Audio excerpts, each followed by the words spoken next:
Hello and welcome guys to your own YouTube channel L N commerce classes. आज हम आपके सामने business studies class 11 MCQ series chapter 2 का part 2 लेकर आए हैं।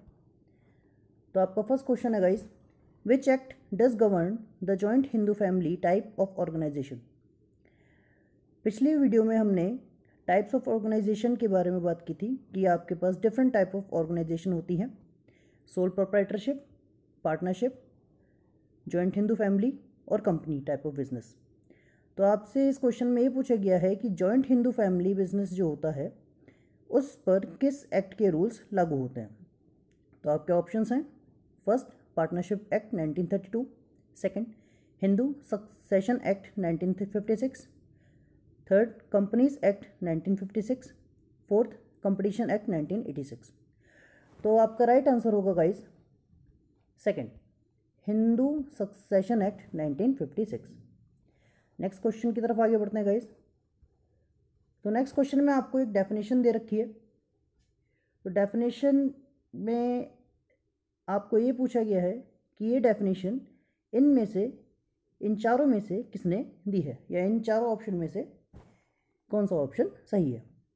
So your definition is partnership is the relation between two और मोर persons who have agreed to share the profits of the business carried on by all or any of them acting for all। आपको ये बताया गया है कि partnership एक ऐसा relation होता है दो या दो से ज़्यादा लोगों के बीच में जो आपस में बिजनेस के प्रॉफिट्स को बांटते हैं और बिजनेस को कैरी करते हैं, लेकिन उनमें से या तो सभी लोग बिजनेस को चलाते हैं या फिर उनमें से कोई या कुछ लोग चलाते हैं।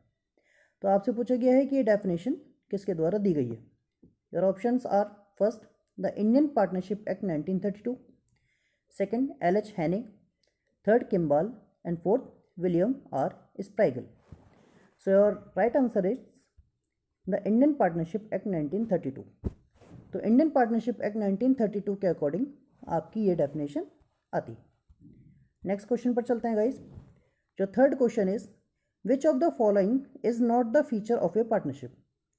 तो आपको ये पूछा गया है कि पार्टनरशिप के इनमें से कौन कौन से फीचर नहीं है। Your options are formation, second risk bearing, third decision making, fourth long term continuity. तो चारों टर्म्स को एक्सप्लेन करते हैं गाइस। फॉर्मेशन, फॉर्मेशन का मतलब है इसमें दो या दो से ज़्यादा लोगों का ग्रुप बनता है, फॉर्मेशन होता है और एक पार्टनरशिप फॉर्म की जाती है। रिस्क बियरिंग, जो पार्टनर्स होते हैं वो रिस्क बियर करते हैं और उनकी लायबिलिटी अनलिमिटेड होती है। अनलिमिटेड लायबिलिटी से हमारा मतलब ये है कि अगर बिज़नेस लॉस में जाता है या फिर बिज़नेस की लायबिलिटीज़ बिज़नेस के एसेट्स से ज़्यादा हो जाती हैं, तो बिज़नेस की एसेट्स बेचने के बाद जितनी भी लायबिलिटीज़ बिज़नेस की बचती हैं उन लायबिलिटीज़ को जो पार्टनर्स हैं उनकी पर्सनल एसेट्स को बेचकर सेल आउट करके उन लायबिलिटीज़ को पूरा पेमेंट किया जाता है। थर्ड डिसीजन मेकिंग, एक पार्टनरशिप फर्म में पार्टनर्स मिलजुल कर डिसीजन लेते हैं और यदि उस पार्टनरशिप फर्म को कोई एक व्यक्ति चला रहा है तो उस एक व्यक्ति के डिसीजन को बाकी सभी रिमेनिंग पार्टनर्स के डिसीजन माने जाते हैं और जो रिमेनिंग पार्टनर्स होते हैं वो भी उस सिंगल या इंडिविजुअल पार्टनर के डिसीजन को मानने के लिए बाध्य होते हैं। Your fourth point is long term continuity. देखिए यहाँ ये पॉइंट गलत है। लॉन्ग टर्म कंटिन्यूटी पार्टनरशिप की नहीं हो सकती, क्योंकि यदि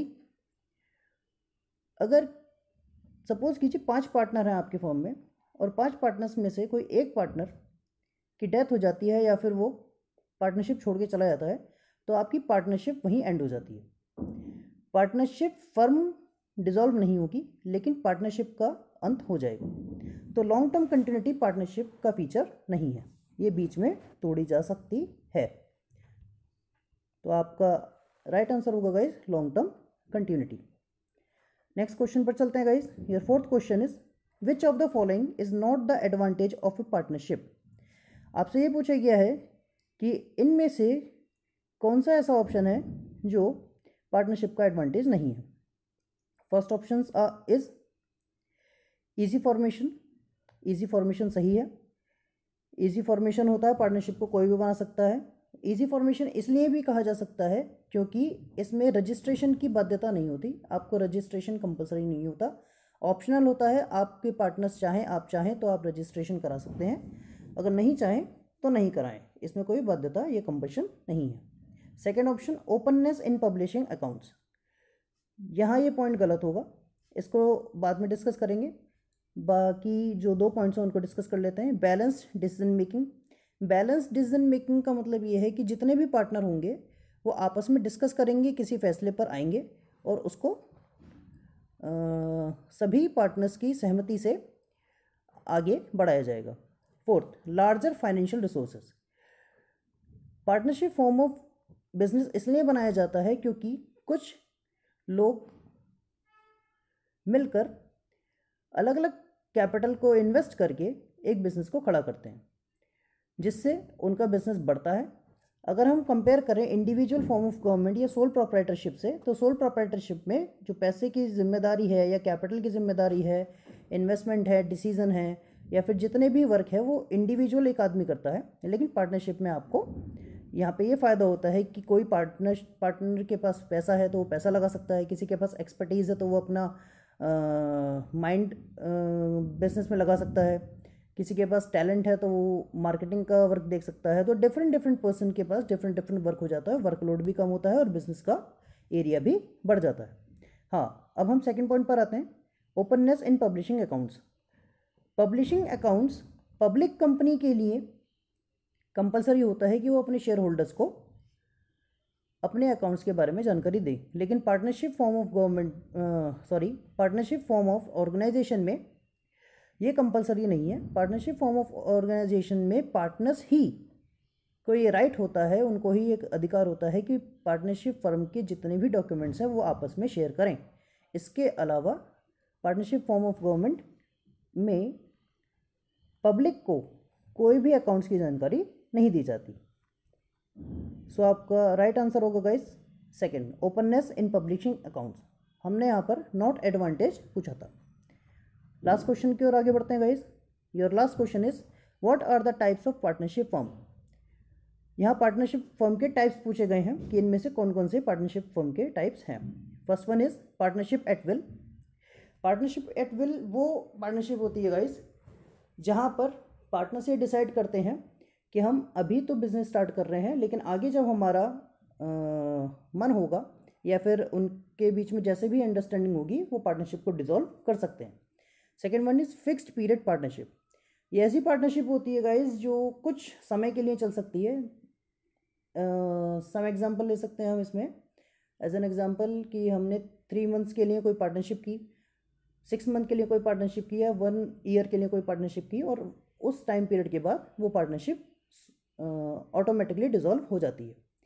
पर्टिकुलर पार्टनरशिप, यहाँ थर्ड पॉइंट आता है पर्टिकुलर पार्टनरशिप। पर्टिकुलर पार्टनरशिप वो पार्टनरशिप होती है गाइस जिसमें पार्टनर एक पर्टिकुलर वर्क के अकॉर्डिंग पार्टनरशिप को फॉर्म करते हैं।